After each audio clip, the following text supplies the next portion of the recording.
to our dear televiewers and listeners. How are you? I hope you're all fine and ready to listen. I am Eloisa Joy Domingo Cruz from Marciano del Rosario Memorial National High School, and I am still your teacher presenter for this episode of DepEd Hour tele-turuan. Last week, you've learned about the different types of listening. And what are those? Very good! You really listened to me last time, and thank you! For this week, we must be able to identify the different purposes of listening, to demonstrate different listening strategies, and to use them based on purpose, familiarity with the topic, and levels of difficulty of short text listened to. Listening is a skill that you use the most in everyday life. Listening comprehension is the basis for your speaking, writing, and reading skills. But why listening is difficult? It is because of the characteristics of the message. Sometimes we are familiar with it, and sometimes we're not. It's also because of the characteristics of the delivery, the speed, the clarity, volume, etc. The characteristics of the listener is also a reason why listening is difficult.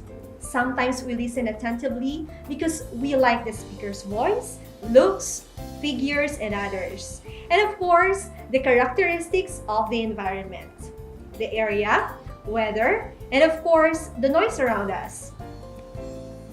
To train your listening skills, it is important to listen actively, which means to actively pay attention to what you are listening to. Make it a habit to listen to audiobooks, radio, news, songs, etc., and to watch videos and films in the foreign language. You should know that there are different types or purposes, there are different purposes of human listening. The first one is listening for gists.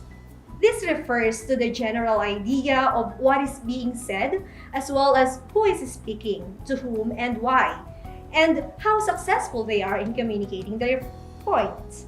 In simplest way, you listen in order to understand the main idea of the text. For example, a man is speaking to a girl by phone. He is asking her for suggestions about movies. She may give a lot of suggestions about movies. Next is listening for specific information. This is when we do not need to understand everything, but only a very specific part or a specific detail, just like keywords. For example, which is the type of movies she likes?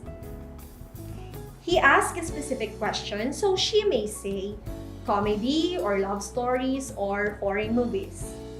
And lastly, listening for detailed understanding.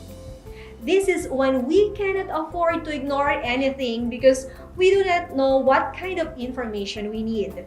Meaning, we want to understand all the information the text provides. For example, Daniel called Catherine, asked her favorite kind of movies for he wants to watch with her. Catherine doesn't like action movies because of the violence. She enjoys comedies. She's not crazy about horror movies. Love stories are fun to watch. She likes foreign films. So those are the informations or details that she can give to Daniel. Before you listen to a text, you should be aware of these different purposes. You will have to decide what your purpose is. Becoming aware of these facts will help you to both focus on the important points and reach your goal. Did you get those things? So again, the three main purposes of human listening are listening for gist, listening for specific information, and listening for detailed understanding. Later, I'll tell you the different listening strategies when we return after a short break.